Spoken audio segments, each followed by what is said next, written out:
جہاں ہم نے اکانومی کی بات کی وہاں سیاسی صورتحال کی بھی بات کریں تو اس سال کا جو آغاز تھا اس کا اگر اینڈ کا پورا ایک سفر دیکھیں کہ موجودہ حکومت نے ایک سال کو کیسے گزارا تو جو کرائسس پولیٹیکل کرائسس اس سال کے شروع میں ان کے سامنے تھے سال کے اختتام پہ بھی وہ کرائسس ویسے کے ویسے جوں کے توں موجود ہیں. اور جب تک یہ پولیٹیکل کرائسس کو ریزالو نہ کیا جائے مستحکم طریقے سے پائیدار طریقے سے یا سسٹینیبل گروتھ کا تصور میری ذاتی رائے میں آسان نہیں ہوتا. کوئی میریکل تو ہو سکتا ہے ویسے پریکٹیکلی یہ پاسبل نہیں ہوتا. آپ سے آغاز کروں گا بیرسٹر صاحب کیونکہ آپ نے کہا تھا کہ دونوں کے لنکیجز نہیں ہیں.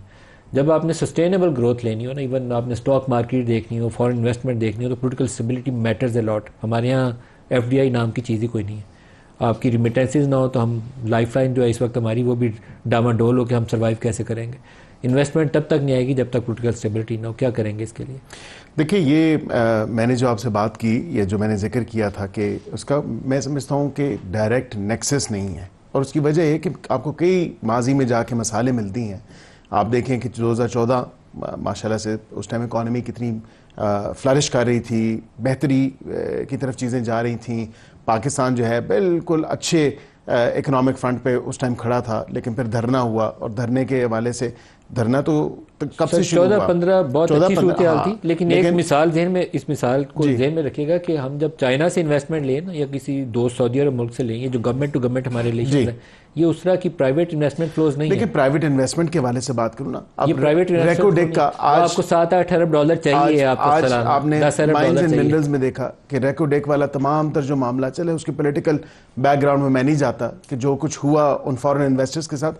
ایشو تو یہی ہے جو ایون ایک کے ساتھ نہیں کیا ہم نے بہت ساروں کے ساتھ کیا نا. تو یہی بات ہے کہ ان کا جو کانفیڈنس ہے وہ کس طرح بحال ہوگا. وہ اسی طرح بحال ہوگا نا کہ یہاں پہ عدالتیں جو ہیں وہ بالکل ٹھیک چلیں گی. یہاں پہ عدالتیں سٹے آرڈر نہیں دیں گی ناجائز قسم کے جن سے ان کی انویسٹمنٹ جو ہے ایٹ سٹیک لگ جائے.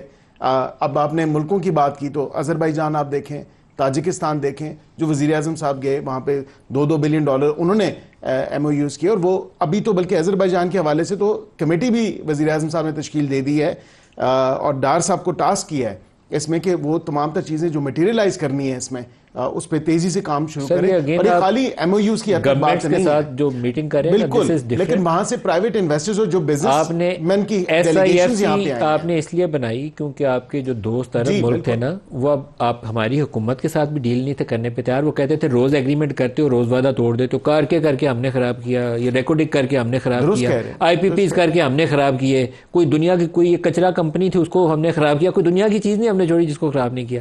تو اب SIFC ہم نے اس لیے بنائی کہ فوج گارنٹی کرے اور وہ اچھا کام کہ ہم اس کو آنر کریں گے ایگریمنٹس کو. اس میں دیکھیں دونوں حکومت بھی حکومت وقت اور اس کے ساتھ اسٹیبلشمنٹ بھی جو ہے وہ ڈیفینیٹلی SIFC کے but sir you have lost your credibility in the international community. یہ اس کی مثال ہے. ہمیں وہ بحال کرنے میں وقت لگ رہا ہے نا, وہ کانفیڈنس ریپوز یا ری انسٹل کرنے میں ہمیں ٹائم لگ رہا ہے. وہ کیوں لگ رہا ہے؟ کیونکہ at the whim of some ones wish ہم جو ہیں وہ بالکل اس میں ہم کہتے ہیں کہ جی نہیں 10 روپے کم کر دو پیٹرول کی قیمت, IMF کے ساتھ معاہدہ توڑ دو. وہ کہتے ہیں IMF کے ساتھ توڑ دیا تو ہم کیا چیز ہیں.